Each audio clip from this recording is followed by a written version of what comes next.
তোলাবাজির অভিযোগে দিকে দিকে গ্রেপ্তার হচ্ছেন তৃণমূল নেতা থেকে কাউন্সিলর। আর এবার রাজপুর সোনারপুর পুরসভার ৪ নম্বর ওয়ার্ডের তৃণমূল কাউন্সিলর গ্রেপ্তার হলেন। তোলাবাজির অভিযোগে গ্রেপ্তার তৃণমূল কাউন্সিলর বিভাস মুখোপাধ্যায়।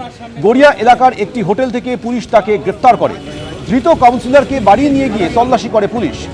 ধৃত কাউন্সিলরকে দেখে চোর স্লোগান ওঠে, টিম ছোড়া হয়। মুখে মারতে পারলাম না।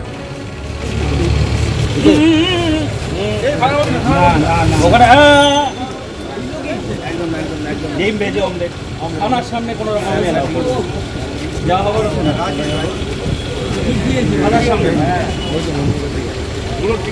একদম মুখে মারতে পারলাম না।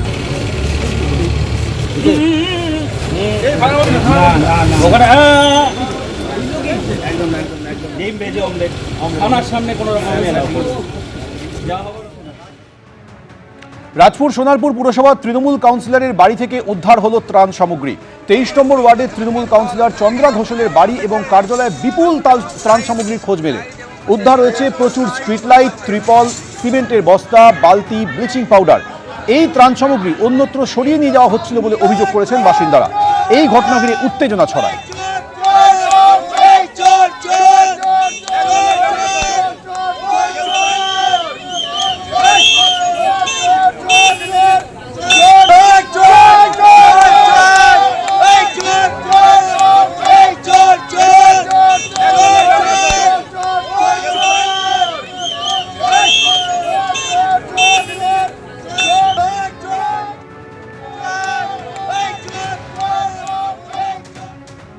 অভিযোগ হচ্ছে এখানকার এক্স কাউন্সিলর চন্দ্রা ঘোষালের হাজবেন্ড সৈমন ঘোষাল, তার বাড়ি থেকে একটা ছেলে 3টে দীপন নিয়ে আসে।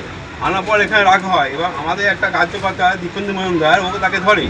ধরার পর আমরা এই অফিসটা খুলে দেখছি ভেতরে একটা গোডাউনের মধ্যে ভর্তি দীপন রয়েছে, প্রচুর স্ট্রিট লাইট যেগুলো সারা মানুষকে দেওয়া হয়নি, এবং কম্বল এবং জনসাধারণের যে রাস্তাঘাটে যে সমস্ত বিচিগুলো দেওয়া হয় সেইগুলো বস্তা বস্তা নষ্ট করেছে। আমরা ওর বাড়ি থেকে পাশের বাড়ি থেকে দেখছি কমপক্ষে 1000 থেকে 1500 বালতি, যেই বালতিগুলো সাধারণ গরিব মানুষদের এবং পাড়ার সমাজকে দেওয়া হয় যে ময়লা ফেলার জন্য। বালতিগুলো না দেওয়া তো আজকে যে সমস্ত বাড়ির মা বোনরা যে ময়লাগুলো ফেলে সেগুলো তো ফেলার নিয়ম। আমরা যখনই তাকে বলা হয় যে বালতি নেই বলছে বালতি শেষ, বালতি পৌঁছাওয়া দিচ্ছে না, এবং সাদা মানুষের সঙ্গে অসভ্য ব্যবহার। আমাকে ভোটের ঠিক আগে থ্রেট দিয়েছে, আমাদের যে সমস্ত বিজেপি সব কার্যকর্তা এসবকে ধরে থ্রেট দিচ্ছে, 4 থেকে দেখে নেবো।